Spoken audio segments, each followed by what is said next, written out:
Holy shitting Christ. What a year 2022 has been for the world of professional wrestling. What is happening, folks? My name is, as per usual, Bobby Salazar, and I am your Nerdic Pro Podcast General Effing Manager.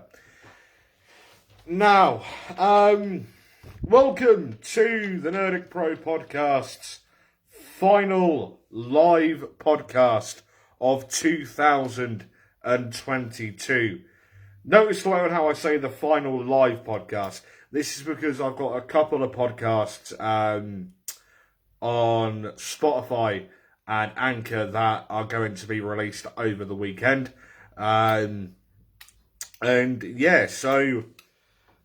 So I think I've got two podcasts on Anchor and Spotify that will be published and uploaded and released over this weekend and the New Year period. Welcome to episode and week 58 of Nerdic Pro Weekly. So in today's episode, I was supposed to have been joined by Mr. Stuart Jones. However, I don't actually know where Stuart's actually got to. But, I guess we're going to have to wait and see if he actually ends up joining this live podcast. But, if not, then I'm sure I can cope without him. Anyway, so I announced a couple of weeks ago that I was in the midst of writing a Bobby Salazar top 20 of 2022 list. So my opinion on who the top 20 wrestlers of 2022 actually are. Obviously, different like various other podcasts. And wrestling publishers, etc. I've already done this, so this is going to be like an annual thing from now on. So on the final episode of Nerdic Pro Weekly every single year from now on, so like this year being tonight now, I will be releasing Bobby Salazar's top 20 wrestlers list. So, I had literally spent over a week, well over a week actually, putting thoughts and feedback into this list. I'd probably written this list about a dozen times thinking, is this wrestler really has this wrestler really been a better wrestler than that wrestler this year? Does this person deserve to be a better wrestler than that wrestler? So this is going to be my top 20 male wrestling list. And over on Spotify, I've released my top 20 women's wrestlers of 2022. So this is my top. So it's going to happen a bit differently. So I'm going to do. So every time I do the Salazar top 20 list, there will be top 20 men's wrestlers and top 20 women's wrestlers. I know that a lot of people like the Observer, the Wrestling Observer, Pro Wrestling Illustrated, Wrestle Talk, etc. They release their top 20 as a mix, but I do it differently. I'll do it differently where I do top 20 from the bloke side of things and then top 20 from the women's side of things. So this is my men's list. Coming in at number 20. So I just want to point out there that the wrestlers actually in this list, right, wrestle for companies like Lion Wrestling Promotions, so LWP, All Elite Wrestling AEW, Ring of Honor. Who else? WWE.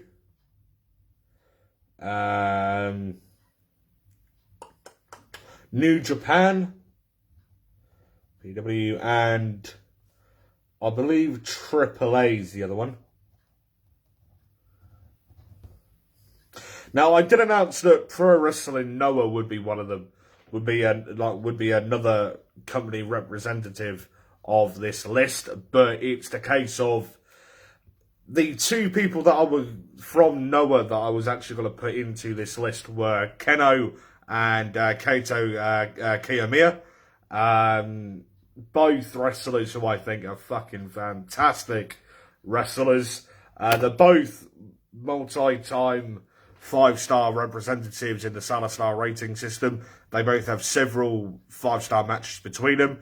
I believe they've even got a 5.5-star rating as well. One of the currently, like, what, 2 5.5-star ratings or 3 5.5-star ratings?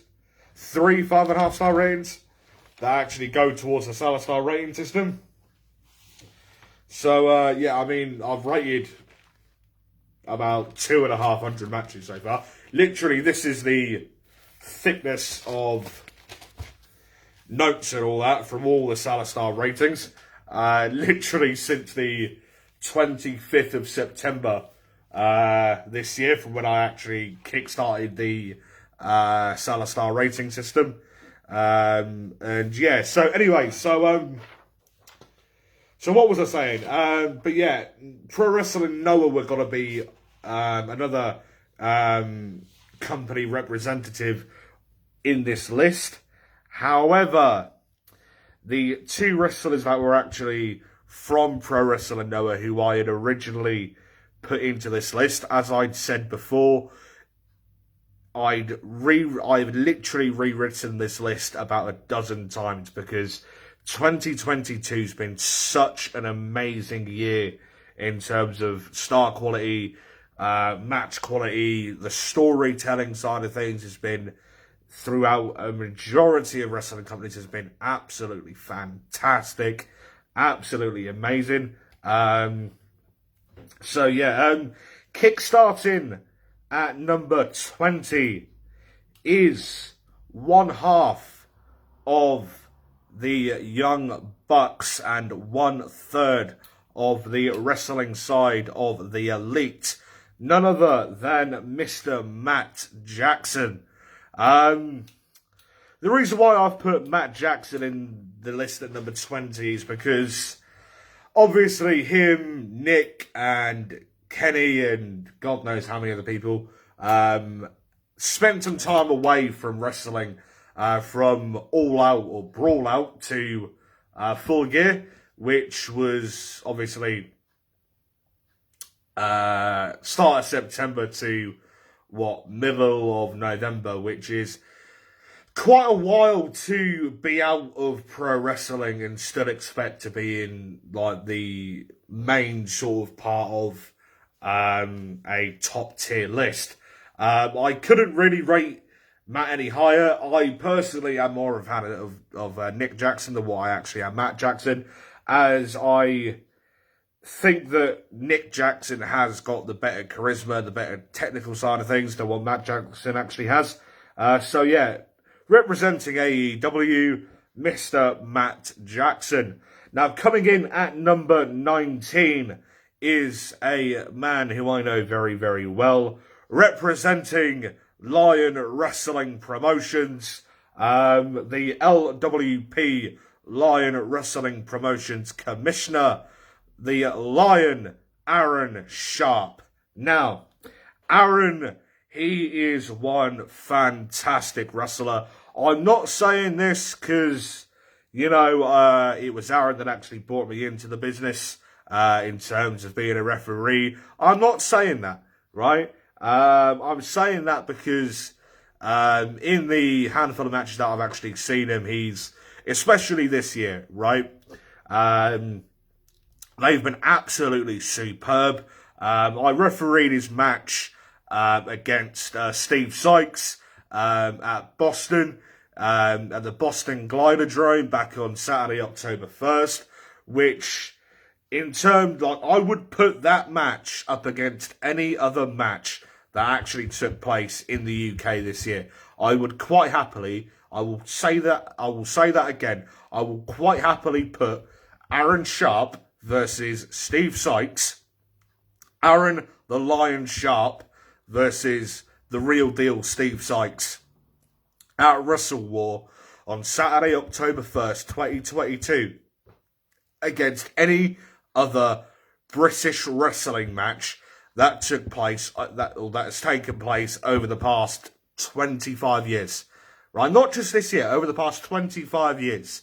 Right, is that I ain't saying that because, again, I was the referee in that match. I'm saying that because that match was absolutely fucking brilliant. Right, the crowd reaction, right, from when Steve Sykes and Aaron Sharp actually started doing their entrances to well after the match, right, the crowd were absolutely insane. Right, the crowd were fantastic. The technical capability and the catch and the shoot capability from Aaron and Steve, again, during that match, absolutely fantastic. Absolutely fan-fucking-tastic. Which is why I have rated Aaron Sharp as the number 19 wrestler in the Salistar Top 20 list of 2022, as I believe this feud with him and Steve Sykes, right, culminating at Wrestle War at the Gliderdrome in Boston. I think from the minute that Steve had actually turned his back on Aaron back at, I believe it was Annihilation earlier on this year, I thought was fantastic. Like from the get go, but even beforehand, the tag team of Sharp and Sykes, to the betrayal from Steve Sykes to Aaron Sharp, to the match at Wrestle War in Boston, I think fantastic. Do you know what I mean? The promos, the vignettes, the video packages, absolutely amazing. Like, you can't go wrong with it. Do you know what I mean? Like, you really, really couldn't. Right? And I'm not saying that because Aaron, like, pretty much got me into doing the refereeing, like the wrestling refereeing thing to begin with. I'm saying that because I do believe that Aaron is one tough son of a bitch. I really, really do. He is one tough ass son of a bitch, and I do believe that he is one of the best professional wrestlers to actually come out of the UK and to come out of Europe. I really, really do. So, yeah, going on to number 18, representing AEW, is none other than the other half of the Young Bucks, of Nick Jackson. Nick Jackson, again, he's I believe, the better Young Buck than his brother of Matt Jackson. This is only because I believe that Nick is the better wrestler out of the two of them. So again, I couldn't rate the Young Bucks any higher because of the brawl out media scrum shit that happened All Out on when was it, September 3rd or whatever it was. It was same day as Clash of the Castle, wasn't it?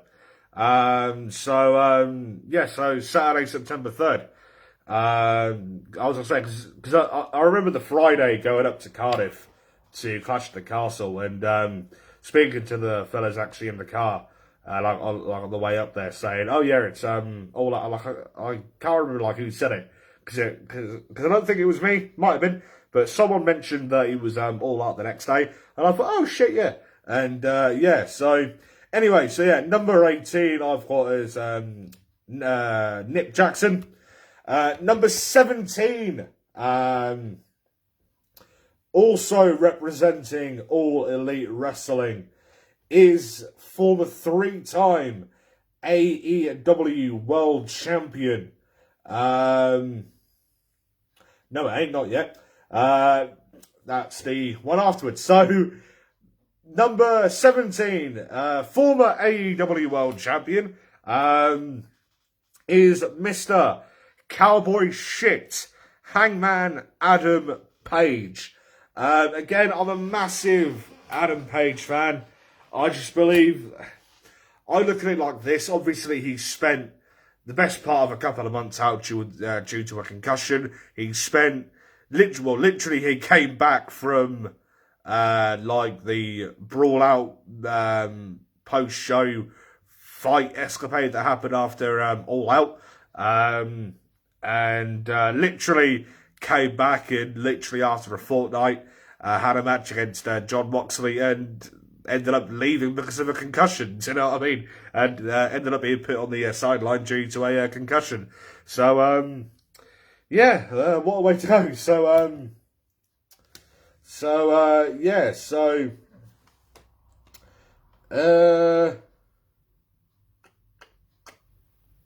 Where the fuck was I? So, yeah, number 17 is Mr. Hangman Adam Page.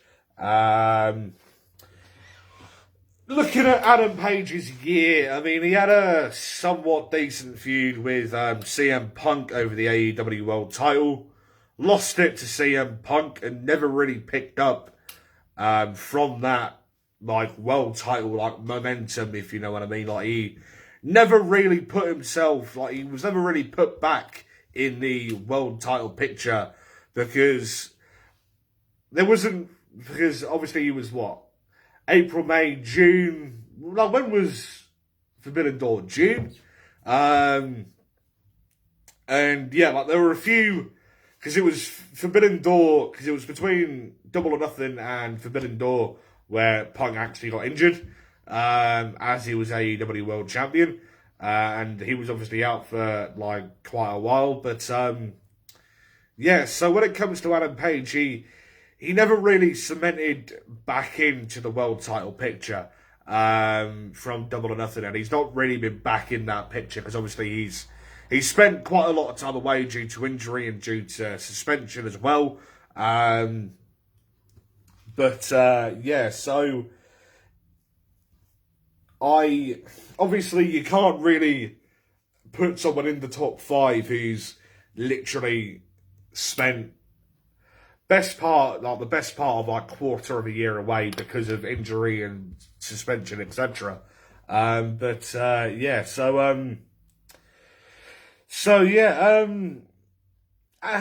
Cowboy Shit, Hangman Adam Page comes in at number 17.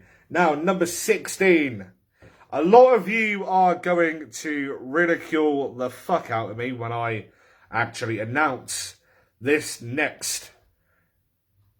number 16, right? Because this number 16 is none other than former 3-time AEW World Champion, member of the BCC of the Blackpool Combat Club, Mr. formerly known as Dean Ambrose in WWE, Mr. John Moxley. Now, I didn't rate him as high in the actual list as what I would have wanted to have done. Because again, it was very, very tough for decision making when it actually came to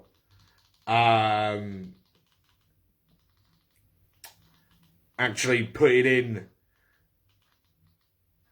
wrestlers into this list. Now, was it this year he went away for rehab, or was that last year? It was last year, never mind. Right, yeah, forget I said that. But, yeah, so it was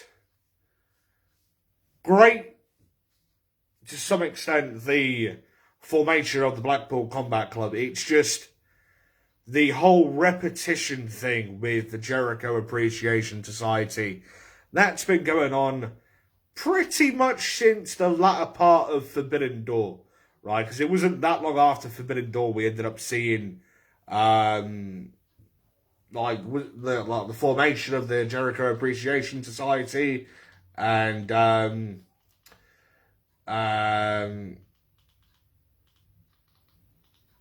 like the feud with the Blackpool Combat Club as well. So I just think that this whole feud with the JAS, the Jericho Appreciation Society, has been pretty repetitive to some extent. It's literally the same shit, different week.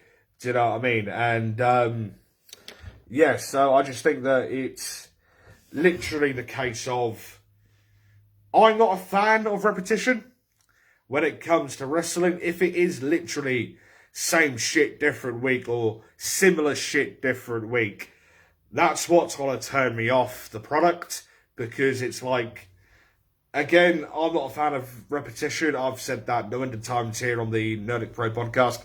I'm just not a fan of like repetition. I'm really, really not. It's the exact same with the whole like Roman Reigns Acknowledge Me promo that we've seen countless amounts of times in these past 2 years. Do you know what I mean? And I just think that the more repetitive things get, the more I describe them as I see that like product in the wrestling business as a bunch of bullshit. So number 16, I've put in as Jon Moxley. Number 15, I've put in as representing AEW. One of my most favourite wrestlers of all time. Stuart will very much disagree with me. The other third, like the third and final third of the Elite in this list, Kenny Omega.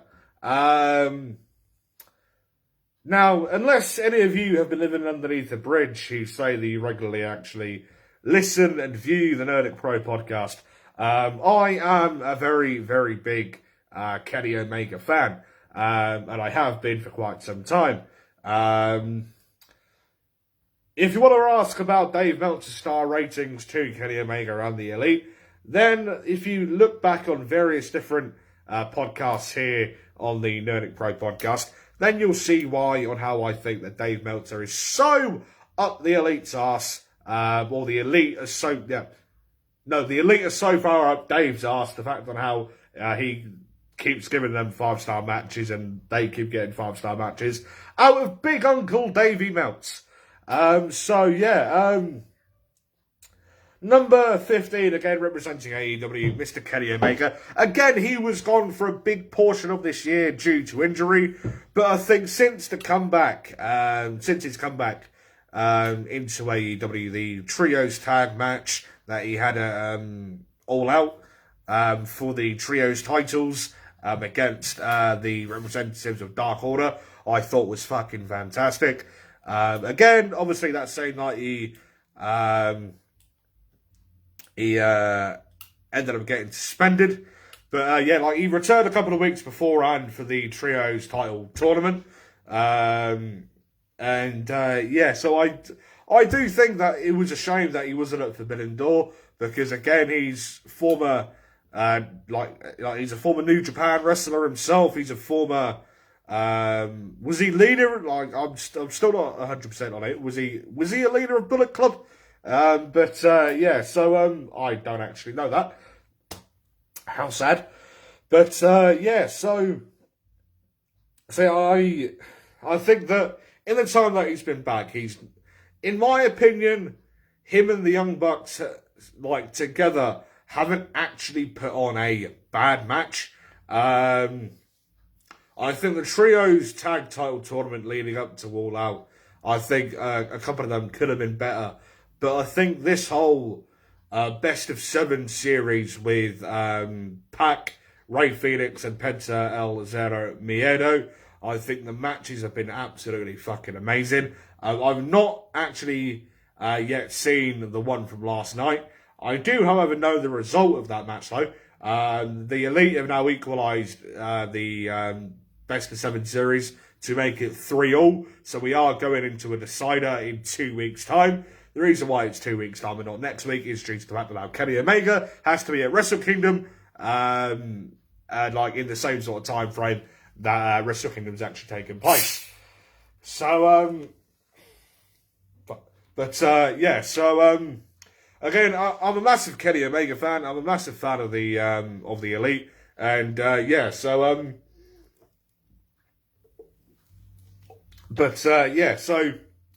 when it comes to Kenny Omega, I think the matches with Death Triangle so far in this Best of 7 series, I think it's been absolutely fantastic. I really, really do. When it came to them, when it came to AEW actually showcasing these returning vignettes, if you want to call them that, leading up to Full Gear, of them fading away, part of me was thinking, right, are they fucking off? Are they fucking away? Like, are they fucking off like away from AEW, or like going to a place like New Japan, or will this be a build up to Ring of Honor, like to a new revamped Ring of Honor? Because obviously they had a bit of a somewhat decent career in Ring of Honor, had a fantastic time in New Japan as well. So I was originally thinking that at some point there was going to be like an announcement to be made, like for them to go to New Japan or to go to help the revamped Ring of Honor.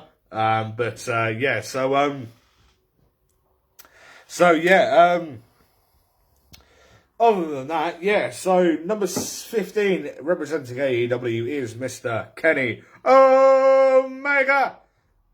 Excuse me.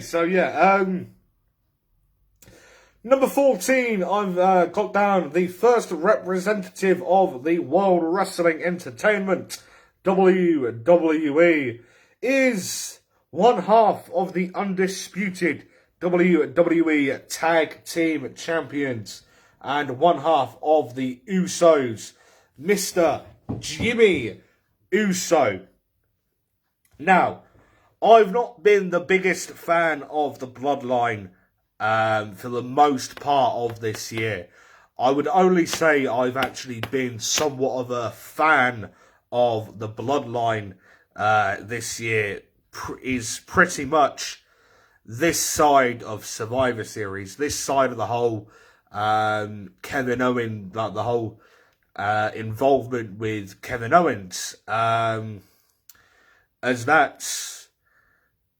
with me, in terms of the actual quality of the wrestling, I am a fan of I am a massive fan of the storytelling aspect side of things, as well as the actual wrestling side of things, because I do believe that the actual storytelling in wrestling has got a huge part to play in the quality of the actual match that's in front of you. And I think the whole Survivor Series War Games match, the men's War Games match, fucking fantastic match, where Sami Zayn low blowed and kicked Owens in the balls and falling into Sami Zayn's arms. Fuck, I thought, and literally Sami holding him there with the look of in between, fuck, what have I done? And yes, you deserve that, you little bastard. So it was literally a split between a fuck and the split between you're a dick. And when it comes to Jimmy Uso, Jey Uso.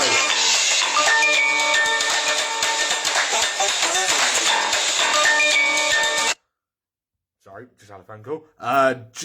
Jey Uso is a bit further up this list. To be fair, where's Jimmy? 14. Fucking hell, Jey Uso's quite the way ahead of... Jey Uso's quite the way ahead of Jimmy. So, this is... Well, I'll get to why I think that in a minute. But, So yeah, the fucking person who just rang me, I literally messaged her just before I fucking started doing this podcast, saying I'm now about to go live on Facebook for a podcast. Don't ring me. What does she do? Ring me, you twat. But yeah, so anyways, so yeah, like again, I'm that moment in that Survivor Series War Games match. I think one of the best moments in 2022. And yeah, like I really do believe one of the best story aspect side of things that we've seen in WWE for a long fucking time. I really, really do. So yeah, so when it comes to Jimmy Uso, I've placed him as number 14 in the top 20. Moving to number 13 is another representative of AEW, member of the Blackpool Combat Club, of Mr. Wheeler Yuta. Now, I believe that when Wheeler Yuta actually first came in to AEW as part of the Best Friends, I thought he'd be in and out within 6 to 18 months. I really, really did, as he was a bit of like an enhancement talent. I didn't think that he was up to AEW standards, but then again, you look at half that roster, fucking hardly anyone's up to AEW standards, yet they're still contracted to AEW. Fuck knows how. Excuse me, but yeah, so Wheeler Yuta. What a year that man's actually had so far in AEW and Ring of Honor. And even a few appearances for New Japan. He's had a few matches with New Japan on New Japan Strong and New Japan Nemesis as well. And yeah, honestly, you look at that match he had on Rampage months and months back against Jon Moxley. Holy goddamn shitting Christ.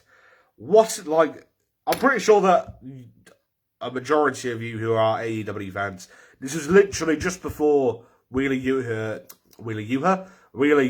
had actually joined the BCC, the Blackpool Combat Club, a match that he had against Jon Moxley.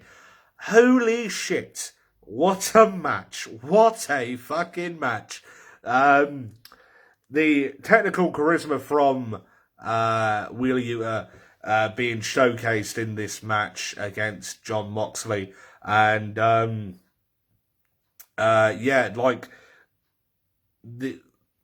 just the match in general was fucking brilliant, right? There was blood all over the place, right? I am a fan of blood in wrestling, but not too much blood. But I think in this case, I think the bleeding angle in this match made the match a lot fucking better. I really, really do. One literally match of the year worthy contender to 2022. So yeah, brilliant year Wheeler Yuta's had.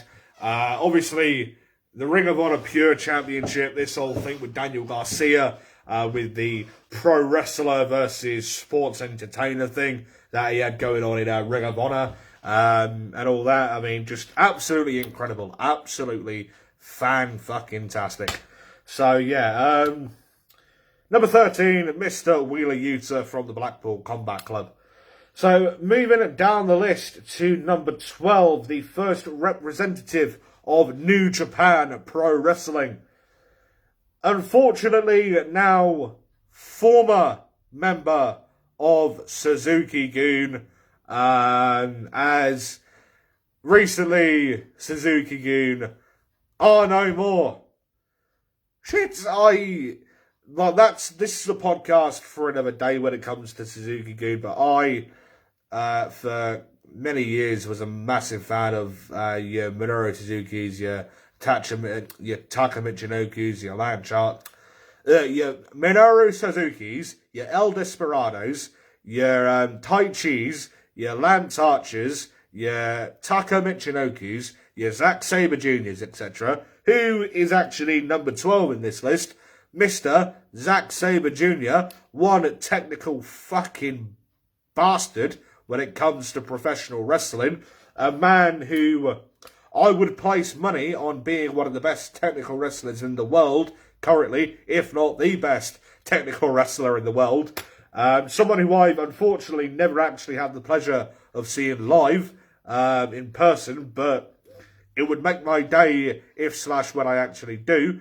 But yeah, seeing him wrestle in companies like Evolve and the Cruiserweight Classic in WWE. So WWE's Cruiserweight Classic, Evolve.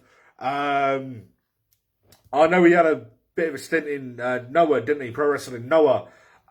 New Japan, Pro Wrestling Gorilla, right? Progress, Defiant, and WCPW. Like, the man from the Isle of Sheppey is literally the career that this man's had, and his technical capability, right? He is, like, as commentators call him, he is a technical wizard, right? To say that he is a wizard of technical professional wrestling is nothing but an understatement. It really, really isn't nothing but an understatement. He is one hell of a wrestler. I really, really do think that. So, yeah. Coincidentally, the man who I've actually put up as number 11, I would like to see a singles match between Zack Sabre Jr. and this next man. So, yeah, this next wrestler represents All Elite Wrestling, is none other than another member of the Blackpool Combat Club. Can I just point out all members of the Blackpool Combat Club are actually in this list. I did actually forget to point that out. So yeah, all members of the Blackpool Combat Club are actually in this list. Yeah, so this next match, this next wrestler is another technical master and another technical wizard of the American Dragon, Bryan Danielson. Bryan Danielson, again, what a career this man's had. What a career this man's had. But what a year Bryan Danielson's had. What a year of 2022 the American Dragon, Bryan Danielson, has actually had up until currently. I mean, it was unfortunate that he wasn't the one to actually face Zack Sabre Jr. at Forbidden Door, as this was a match that I really, really would have liked to have actually seen.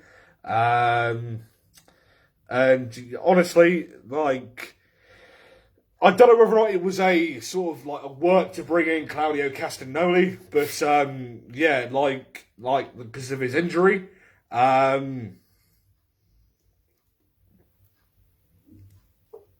But yeah, I do think that Bryan Danielson versus Zack Sabre Jr.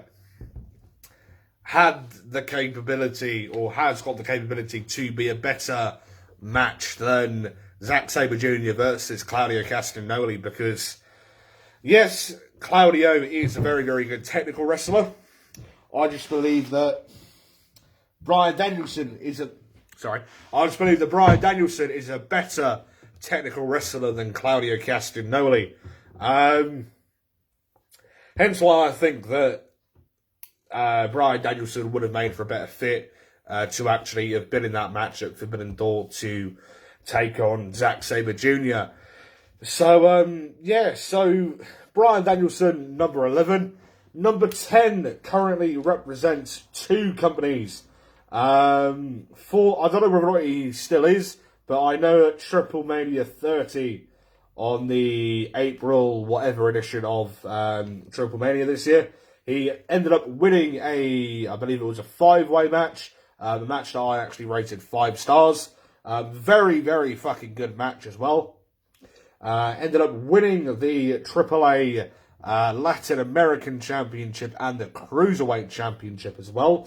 None other than 1/3 of Death Triangle and 1/2 of the Lucha Brothers of Rey Fénix. So this man represents AEW and AAA.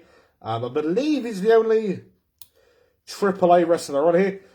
Technically speaking, Dax Harwood is on this list, and up until the other day, I don't know whether or not that's the last one we've seen of FTR in AAA. I guess we're going to have to see. So spoilers, Dax Harwood's in the list. So is Claudio the Castagnoli.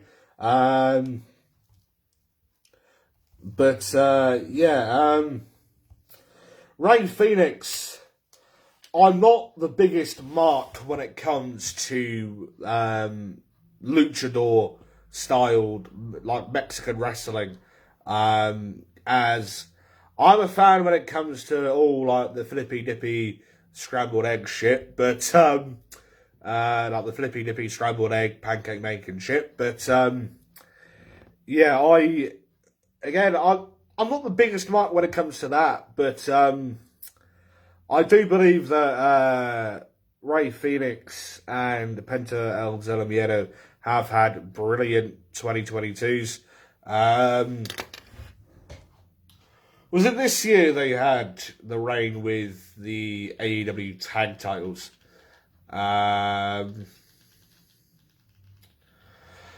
Again, this year has been one hell of a year. Not versus the Young Bucks. I would like. Who was it they actually lost the tag team titles to? Was it Jurassic Express? So it would have been last year. Yeah, last year, right, okay. But even still, they're obviously the current AEW World Trios Tag Team Champions. Technically speaking, they're only champions because the Elite got suspended. Or like they won the titles when they did because of the Elite actually getting suspended. But even still, excuse me,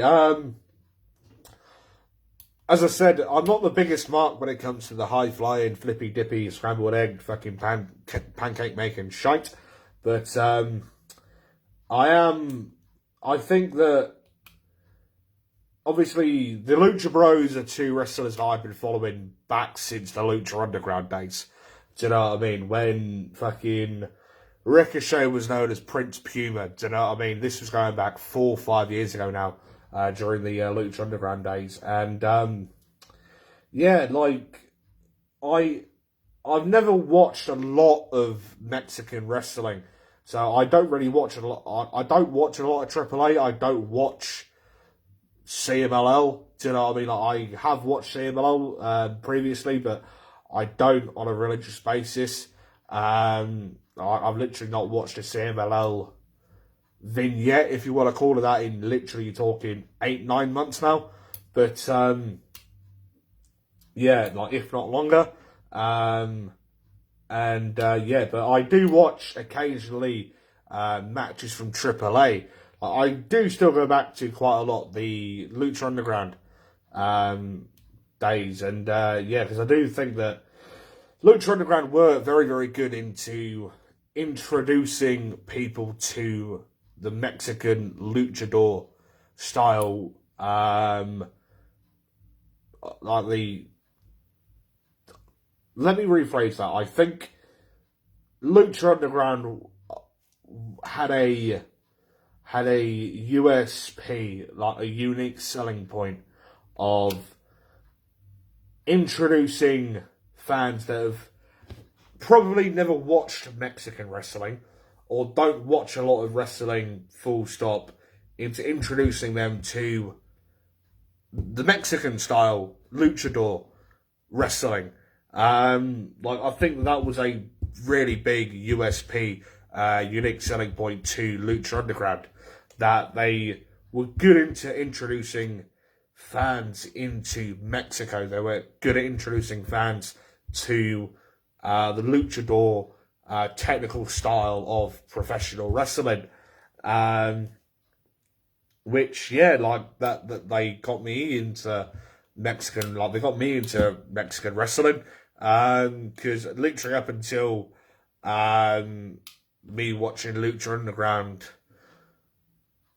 borderline religiously, I'd only really watched the likes of Mil Mascaras and Alberto Del Rio, do you know what I mean? And yeah, so it was literally the likes of like Mil Mascaras. It was the other fella from like the 80s and 90s, really big fucking name in Mexico. Mil Mascaras and was it Mil Muertes or something like Mil? Was it? It was something Muertes, I think. Mil Muertes, I think, was it? I don't fucking know.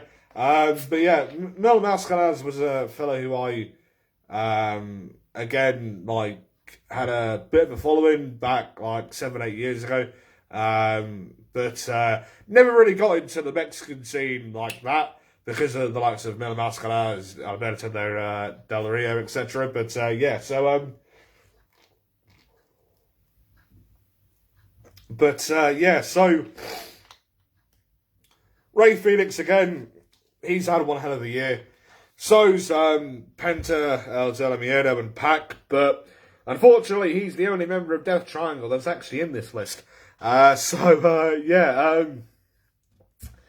but I do believe that Pac and Zero Miedo would be in my top 30. But yeah, I won't do the top 30 because this was enough of a ball ache to actually put together because, again, 2022 has been one fan-fucking-tastic year for professional wrestling. Like it or not, it really has been. But, yeah, so... Number 9 is the catalyst of professional wrestling. The man who single-handedly sold out Madison Square Garden at the G1... What was it? The G1 Super Show. The G1 Super Show, which was the crossover show, the inter-promotional crossover show from April of 2019 between New Japan Pro Wrestling and Ring of Honor. Excuse me. What a show that was, right? I've had the privilege to actually watch that match, watch that show in full when it was on YouTube, but unfortunately, the video, got taken down. So, yeah, obviously copyright and all that bollocks, but, yeah, so, the catalyst of professional wrestling, the man who single-handedly sold out Madison Square Garden, the current reigning and defending New Japan Pro Wrestling, Inoki Wrestling the International Wrestling Grand Prix, IWGP World Heavyweight Champion, the leader of the Bullet Club, Mr. Jay White.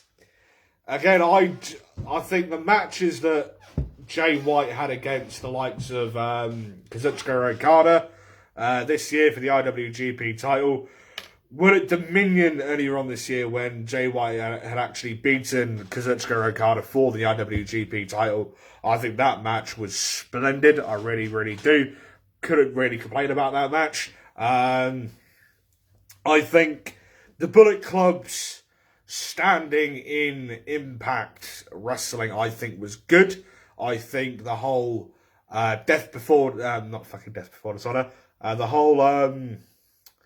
what was the group called? Of like Matt Taven, Mike Bennett, PCO, Eddie Edwards, On and No More, that was it. I think the whole storyline between like Jay White, your Chris Bays, who was the X Division champion, Ace Austin.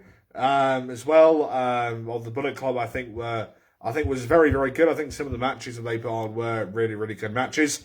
But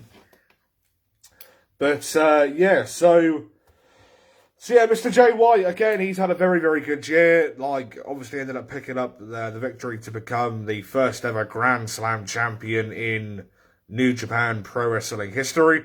Yeah, that's something that I actually forgot to mention in the introduction stage to his entry into this list. He was the first ever New Japan Pro Wrestling Grand Slam champion to gain all the New Japan Pro Wrestling main championships, all the IWGP titles. So your US titles, your Intercontinental titles, your heavyweight, a tag team title. I don't think any of the strong championships actually go towards it. The Grand Slam scheme of things. So your strong openweight champions, your strong openweight tag team champions, because obviously they're not IWGP titles from the International Wrestling Grand Prix. They're New Japan Pro Wrestling titles. Fucking hard, complicated to explain, but bollocks to it. Anyways, moving on to number 8 is representing WWE. Literally, there's hardly any WWE wrestlers in this, I've noticed. But, bear with me 2 seconds. I just need to write down what companies each wrestler actually represents. You're that company, you're that same company. What do you put you down? You're that company. And number 1 is from that company. So, where was I? Jay White was the last one I announced. So, number 8 is one half of the other half, should I say, of the undisputed WWE Tag Team Universal Heavyweight Intergalactic Tag Team Champions. Representing WWE, of course. The other half of the Usos and member of the Bloodline, Mr. Jey Uso. Now, I think this whole storyline with Sami Zayn that he had going up to Survivor Series War Games, I think that was fucking incredible. I really, really do. The fact on how Jay was humming and hawing for literally a couple of months at this point, not actually wanting Sami to be in the Bloodline, thinking, well, hang on, he's not our relative, so why the fuck's he a part of the Bloodline, you bastards? Do you know what I mean? I think, again, he had a huge part to play in the Survivor Series War Games men's match, in the main event of Survivor Series, in the main event of Survivor Series War Games, last month. As, he obviously had this whole disagreement, if you want to call it that, with Sami Zayn. For a while, he had me thinking that he was going to be kicked out of the Bloodline because of his disagreement with Sami Zayn, and then potentially seeing Jey Uso versus Roman, another Jey Uso versus Roman Reigns feud that we got to see in the Thunderdome 2 years ago, especially with that match they had at Hell in a Cell back in October of 2020, which I thought was a very, very good match. And a very, very good storyline as well, Roman Reigns versus Jey Uso. But, so obviously at the end of this match, he hugged Sami Zayn and officially recognised him as an honorary Us. What's yet to come from the Bloodline, I don't know. One of the podcasts that are going to be released on Spotify over the next couple of days between now and Monday for next week's episode of Nerdic Pro Weekly, will be of me fantasy booking the future of the Bloodline. That is going to be one very, very good podcast. I don't particularly like tooting my own horn when it comes to podcasts, but I will toot my horn for this, because you know what? Why not? Fuck it. I will do. This fantasy booking podcast with the Bloodline is going to be one very, very good one. It's about an hour long, just over an hour long. excuse me, so yeah, just over an hour long. This fantasy booking podcast of the Bloodline. Anyway, so yeah, Jey Uso at number 8. Number 7, a man who's actually wrestled for 3 companies this year. One of them being WWE, another being AEW, and the other being Ring of Honor.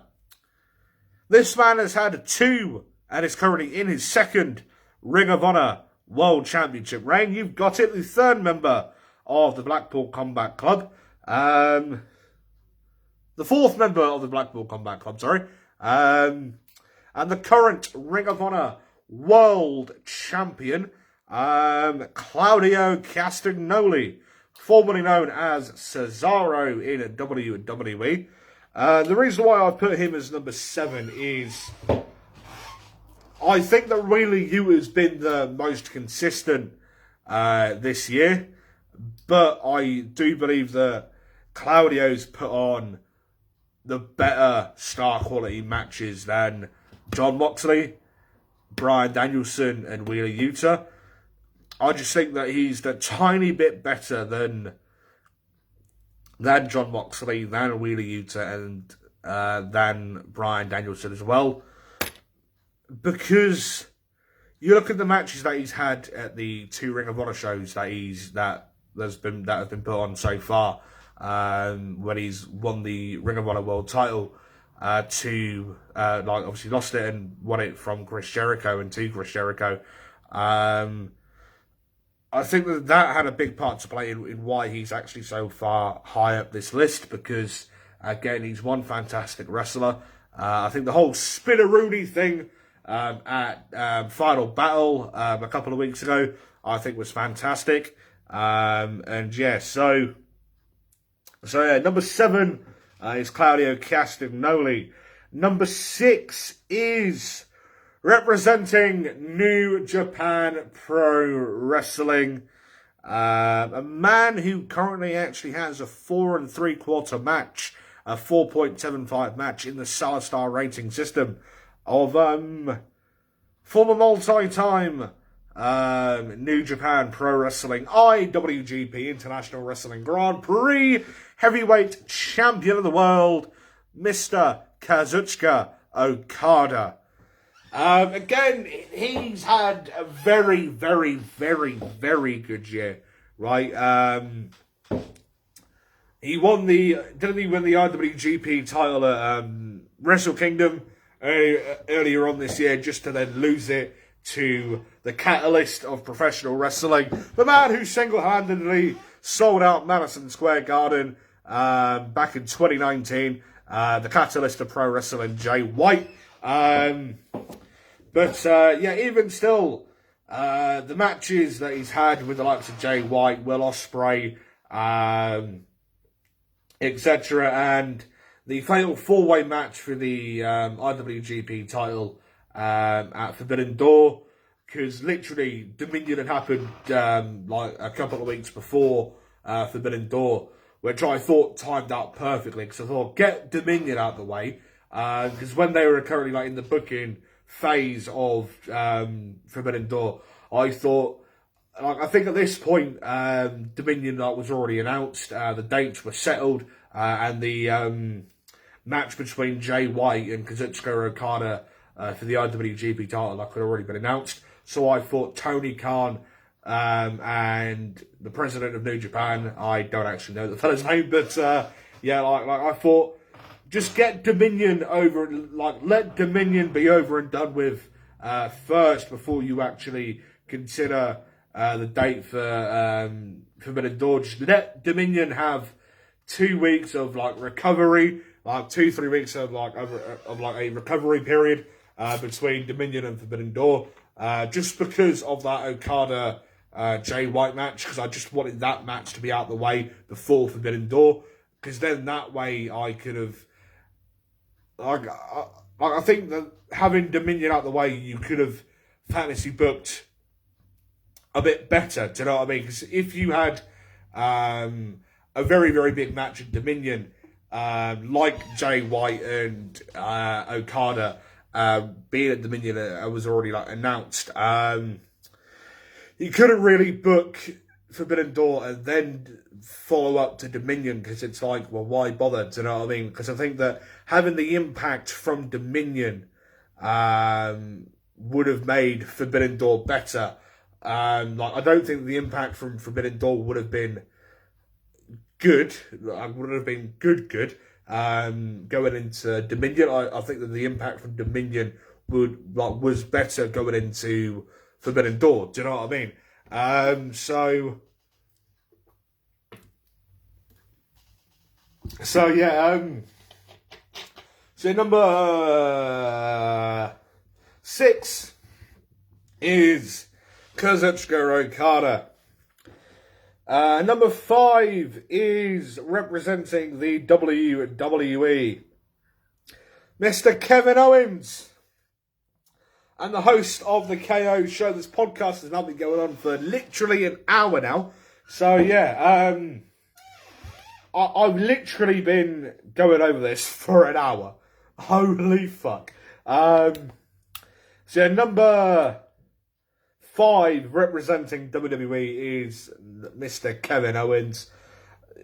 I mean, the match he had at WrestleMania Night 1 against Stone Cold Steve Austin says it all. Do you know what I mean? Like, it says it all. That just sums up... that just sums up KO's year in general. Do you know what I mean? It really fucking does. So, yeah, because you look at the match he had against Stone Cold Steve Austin at Night 1 of WrestleMania this year. I mean, Austin's first match in 19 years. I mean, holy shit. Like, you would not have thought that he'd been gone for 19 years. Do you know what I mean? Or anywhere near 19 years. Do you know what I mean? But, you know, Austin put up one hell of a fight. Owens, just the match. Oh, my God. Honestly, match in general would be in my top 10 matches of 2022.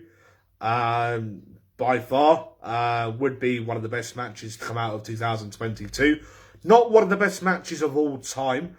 As that would be like a lot further down the list. But I think matches of 2022, matches of this year, I do think would actually be top 10 at a push, top 15.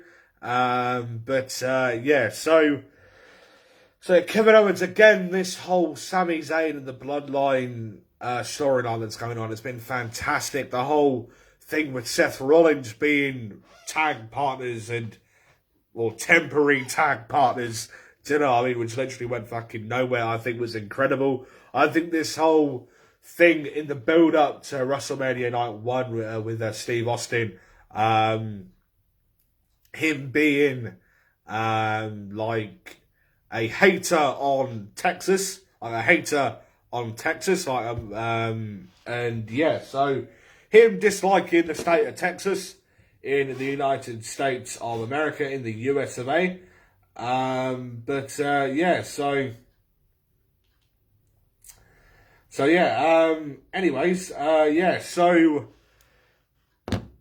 Kevin Owens, number 5.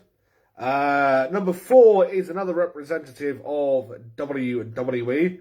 The visionary, Mr. Seth freaking Rollins. Again, I do believe that he's had a very, very brilliant year this year. Like the whole Cody Rhodes feud that he had in the build-up to Hell in a Cell. That match in Hell in a Cell, I do believe, would be arguably a match of the year worthy contender, probably top 3 matches of 2022. I do believe that he has. I do believe that Seth has had really, really good year in 2022. He had that match in the Rumble for the Universal Championship against Roman Reigns. Came out to the Shield theme. WrestleMania, he had the match against the returning to WWE, the American Nightmare, Cody Rhodes, which was brilliant, which was a brilliant match. He had the match at WrestleMania Backlash against Cody Rhodes again, belter of a match. And he had a match that I rated 5 stars. The first match in WWE that I had actually rated 5 stars, which was against Cody Rhodes at Hell in a Cell. So yeah, he had 3, I'd say 4.5, or 4.25 to 4.5 plus star matches. Like 3 4.25 plus star matches. Like I would say that the Backlash match 4.25, Mania 4.5, Hell in a Cell 5.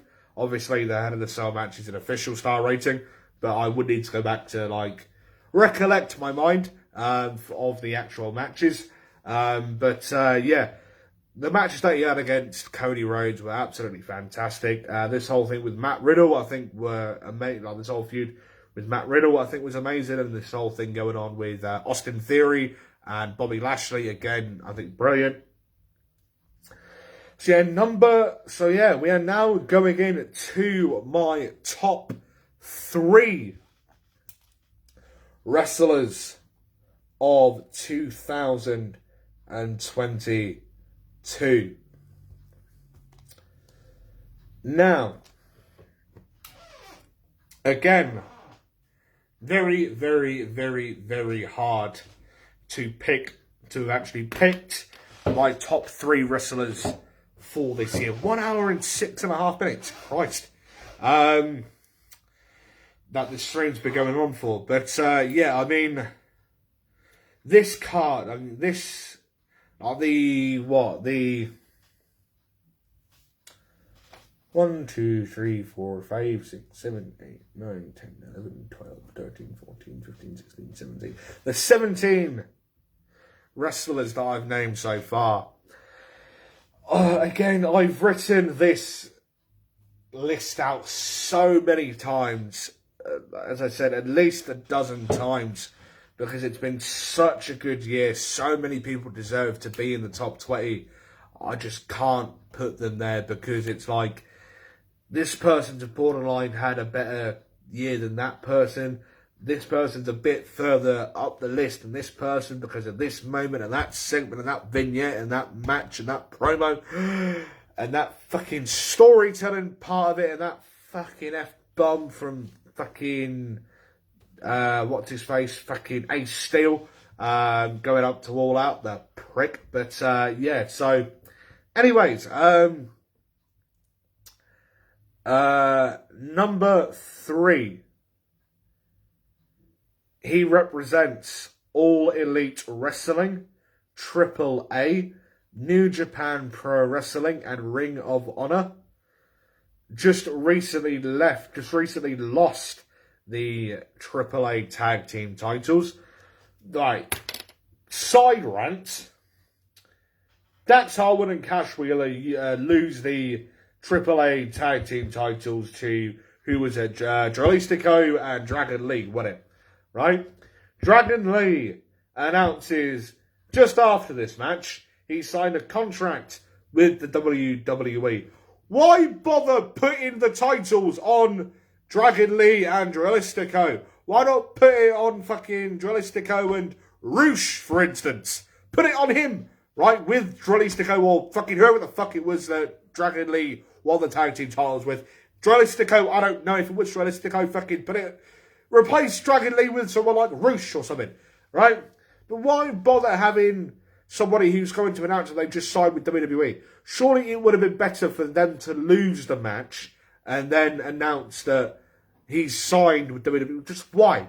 Do you know what I mean? Unless we go into some sort of phase with a working relationship between AAA and WWE, I don't know. Right? Whether or not we're going to see a Forbidden Door thing, like it's rumoured for the Rumble, but like a Forbidden Door thing being rumoured for the Royal Rumble in a few weeks. Whether or not any of this is actually going to happen, I don't fucking know. But, yeah, when it comes to Dragon Lee being one half of the AAA Tag Team Champions now, and then him announcing that he's signed with WWE. Whether or not that was bullshit, or whether or not like it was true or not, it's the fact on how you've just won the AAA Tag Team titles and now you're announcing that you've signed with WWE. Do you know what I mean? I'm not seeing anything to say when he's debuting with WWE. All I've seen is obviously it's going to have to be in the new year. Because obviously SmackDown, this Friday's literally like the last show of 2022 for WWE. And I highly doubt that he's going to turn up. So tomorrow, at the time of recording this podcast. So tomorrow night is the last WWE show of 2022. Excuse me. Yeah, so, I mean, again, whether or not we see, like, the tag team titles go vacant or before Dragon Lee actually goes back to, or whether or not before Dragon Lee actually goes to WWE, we see a rematch for the AAA tag titles and then FTR regain the tag team titles. I don't know. But, yeah, so... Yeah, anyway, so number 3 is member of one half of FTR, and literally just now one half of the IWGP Tag Team Champions. Yeah, they're not on the card for Forbidden Door. Not fucking Forbidden Door. Wrestle Kingdom. FTR ain't defending the IWGP Tag Team titles at Wrestle Kingdom. What the fuck? Literally, you've got a week, less than a week, to Wrestle Kingdom. Wrestle Kingdom, what is it now? Wrestle Kingdom 18 now, isn't it? And Wrestle Kingdom 17, Wrestle Kingdom 18, one of the two.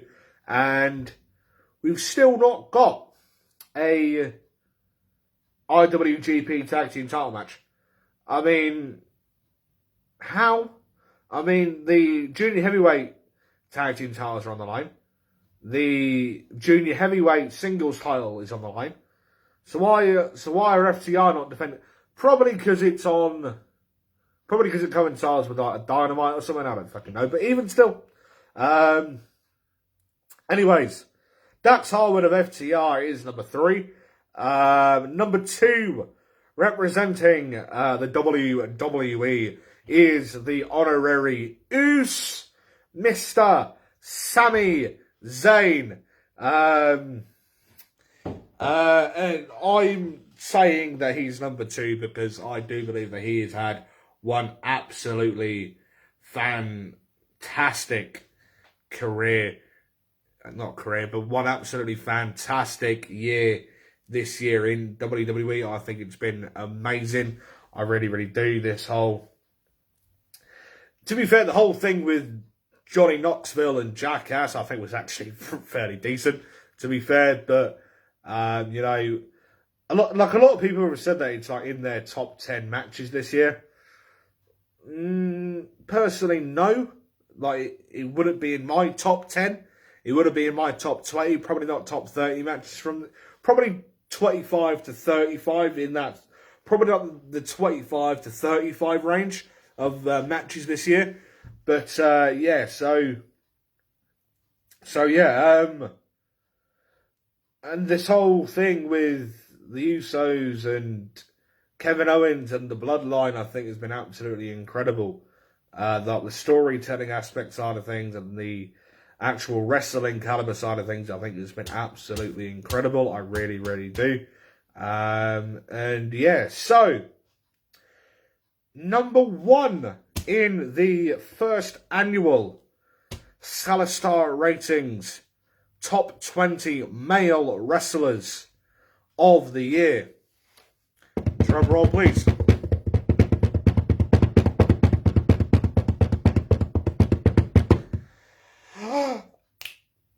Action Andretti. Nope. AR Fox. My number 1 pro wrestler of 2022. AR Fox. Yeah, right. So, no, I couldn't pick between AR Fox and Action Andretti. So I've gone with a mix of the top wrestler from this year. So it's a Number 1. So this is the top 21 wrestlers from this year. Action Andretti and AR Fox. Yeah, right. So my actual number 1 top spot wrestler for 2022 is the undisputed WWE Universal Heavyweight Champion, Mr. Roman Reigns, the Tribal Chief Roman Reigns. I'm only saying this because I think that the Bloodline storytelling, recently the Bloodline storytelling has been absolutely incredible. I'm just not a fan of the length of the title reign. However, I do think that it's because of the title reign on like this 2-year title reign that he's currently in the pursuit of, that he's currently actually got, is what's making this storyline. Because just think, had he not have had the WWE and Universal titles unifying them into the undisputed WWE Universal Heavyweight Intergalactic World Millennium Championship, then, you know, the Bloodline storyline wouldn't be as good. Do you know what I mean? Because, you know, like, it wouldn't be the same with, like, an Intercontinental title or a, like, United States title. But it probably would be with, like, a 24/7 title. Do you know what I mean?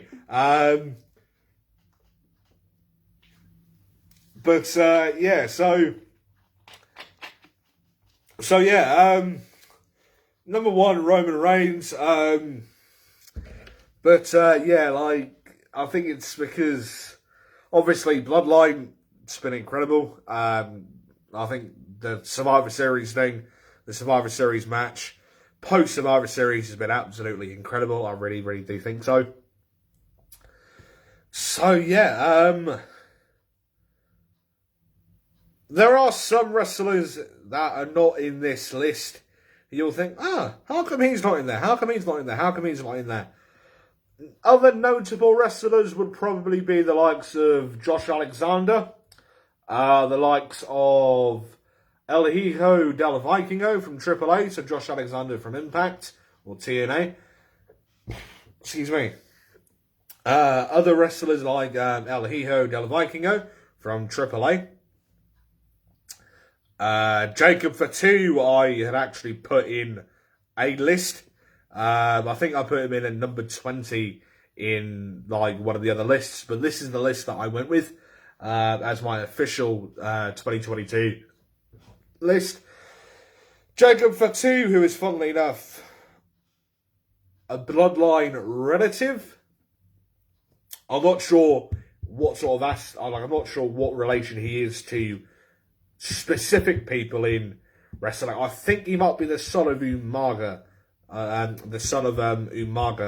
think he's the son of Umaga because he's got the gimmick, because he is literally the modern day Umaga gimmick, Jacob Fatu. So yeah, so Jacob Fatu from House of Glory, whereas PCW Ultra, Major League Wrestling, MLW, 3 sort of fairly bog standard, big-ish indie companies from professional wrestling. Again, other notable wrestlers are MJF and Drew McIntyre. Again, it's been so hard to actually put in wrestlers to this list because it's been tough as balls to actually put in wrestlers into this top 20 list. It really, really has been. Other top wrestlers for this year, who else? A lot of people would probably argue Wardlow, Mark and or Jay Briscoe, but I think that Mark and Jay Briscoe are more of a tag team, because I don't really think that either of them have actually had a singles match this year between them. So they would be in the top whatever tag teams for 2022, which is a list I might actually do. Yeah, I might, at the start of 2022, at the start of 2023, actually do a top sort of 10 tag teams, sort of top 15 tag teams for 2022. So, yeah. Anyway, so just another rundown of the list. Number 20 is Matt Jackson, representing AEW, one half of the Young Bucks, Matt Jackson. Number 19, representing Lion Wrestling Promotions, LWP, the Commissioner of LWP, Aaron the Lion Sharp. Number 18, the other half of the Young Bucks, representing All Elite Wrestling, AEW, Nick Jackson. Number 17, Cowboy Shit, Hangman Adam Page. Number 16, representing AEW, member of the Blackpool Combat Club, John Moxley. Number 15, representing AEW and the Elite, Kenny Omega. Number 14, representing the WWE, the Bloodline, the Usos, and one half of the WWE Undisputed Tag Team Champions, of Jimmy Uso. Number 13, representing the Blackpool Combat Club, Wheeler Yuta. Number 12, representing New Japan Pro Wrestling, and up until recently representing Suzuki-gun, Mr. Zack Sabre Jr. Number 11, representing AEW and the Blackpool Combat Club, the American Dragon, Bryan Danielson. Number 10, representing AEW and AAA, one-third of the AEW World Trios Tag Team Champions, and a member of the Death Triangle, alongside the Bastard Pac and Penta El Zeno Miedo, of Rey Fenix.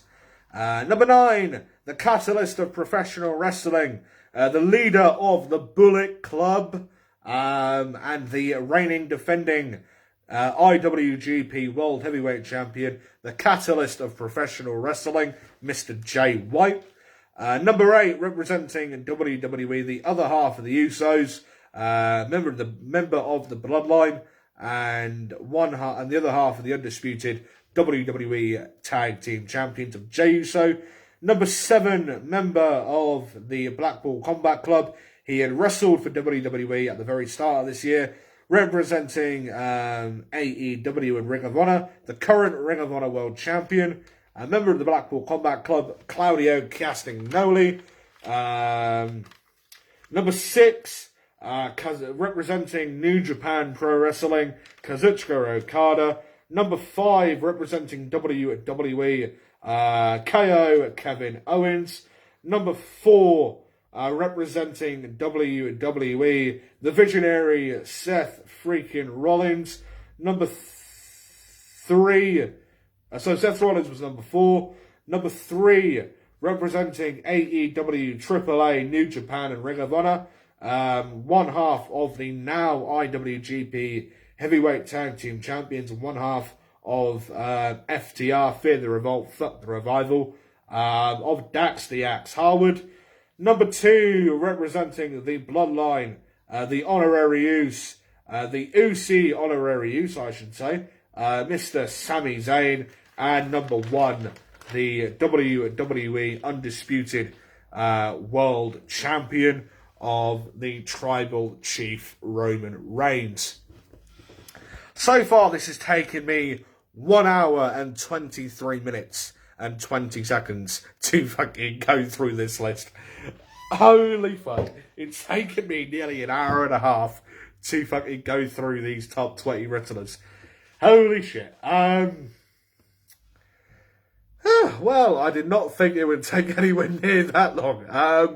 I was probably thinking 45 minutes tops. I remember actually looking at the time sort of stamp about 48 minutes into it, and literally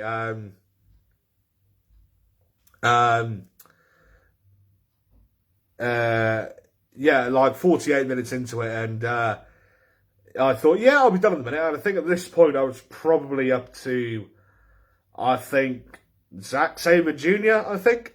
And, I mean, holy fuck, it's taken me like nearly like an hour and a half. But still, what a year 2022 has actually been for professional wrestling. I'm going to do a bit of a, I've already done a year in review part in for Spotify, which is going to be uploaded tomorrow evening. There's going to be a fantasy booking podcast during the day on New Year's Eve, so this Saturday. And yeah, so anyways, that was Stuart who just messaged me. I'll quickly message him and tear his head off. But yeah, so anyways, thank you very much for joining what is potentially the last live stream of the Nerdic Pro podcast of 2022. If this is the last live stream, then this will be the last that you see from me specifically here on the Nerdic Pro podcast Facebook page. All the Spotify podcasts that are going to be released over this weekend have been pre-recorded. So yeah, if myself and Stuart can't come to an arrangement to do a podcast tomorrow evening, then this will be the last time you see my face for the rest of this year, believe it or not. So yeah, I just want to say a massive thank you for all the support. This has been the first full year of the Nerdic Pro podcast. So I just want to say a massive thank you for all the support. As your Nerdic Pro podcast general manager, on behalf of the rest of the Nerdic Pro team. So on behalf of myself, Stuart, Ben, and Tommy, I would like to thank each and every single one of you lot for all the continued support this year. As this year's obviously been the year that personally I made my pro wrestling referee in-ring debut, refereeing Aaron Sharp versus Steve Sykes at Wrestle War earlier on this year. Something that I never thought that I'd actually ever do. But yeah. Anyways, yeah, again, since then I've already refereed another match for LWP. And yeah, so this year there's been over 100 podcasts on YouTube, Spotify, and here on Facebook of the Nerdic Pro podcast between wrestling, football, and wrestling and football. So yeah, anyways, or soccer, for any of you guys like abroad. Yeah, anyways, guys, thank you very much for such a great year of the Nerdic Pro podcast, and may the Nerdic Pro podcast continue. Thank you very much. My name has, as per usual, been Bobby Salazar, or as I'm actually called, Bobby Salazar. So yeah, thank you very much, and I'll be seeing you guys next year. Thank you very much. I'll see you all later. Goodbye.